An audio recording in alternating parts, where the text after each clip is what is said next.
America తరహాలోనే కొన్నాళ్ళు పోతే భారతదేశం కూడా అవుతుందేమో. అమెరికాలో అమెరికన్ల బదులు ఇతర దేశాల నుంచి వచ్చిన వాళ్ళందరూ అక్కడ ఉద్యోగాలు ఉపాధి పొందేసి లోకల్ వాళ్ళు కొట్టుకున్నటువంటి పరిస్థితి చూసాం. భవిష్యత్తులో అదే అవుతుందేమో.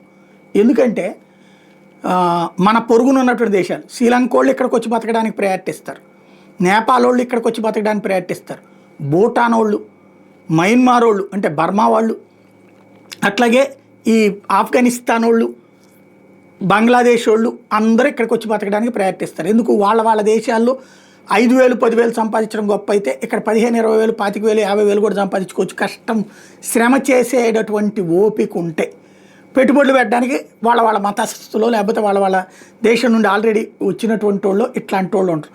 లేదా వాళ్ళు వచ్చి ఇక్కడ సెటిల్ అయిపోవడం వల్ల వాళ్ళ షాపుల్లో పనులు దొరకడం, వాళ్ళ ఆఫీసులో పనులు దొరకడం జరుగుతుంది. వాళ్ళ సంఖ్య అట్లా పెరుగుతూ ఉంది. మన వాళ్ళేమో 150 దేశాల్లో ఉంటారు.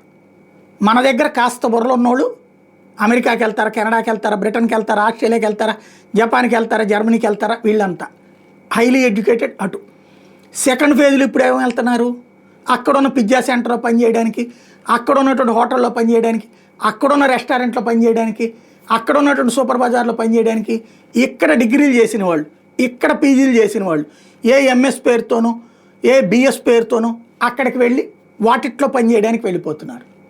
ఇక్కడ పనిచేయడానికి రిలయన్స్ మార్టుల్లోనూ లేకపోతే కనుక డీమార్టుల్లోనూ మనుషులు దొరకట్లా, ఇక్కడ వ్యాపారాల్లో పనిచేయడానికి దొరకట్లా. చివరికి వ్యవసాయానికి కూడా మనోళ్ళు అటుపోతున్నారు. ఇక్కడ వ్యవసాయం చేయడానికి వచ్చేటప్పటికి ఎవరు వస్తున్నారు? ఛత్తీస్గఢ్ వాళ్ళు, ఒరిస్సా వాళ్ళు అట్లా వస్తున్నారు. కొన్నాళ్ళు పోతే వాళ్ళ ఏరియాలు బాగుపడితే రావడం మానేస్తే ప్రమాదం అయిపోతుంది. క్రమంగా ఎక్కడికి పోతాం మన దేశం అన్నటువంటిది ఆలోచించాల్సిన సందర్భం వస్తుంది.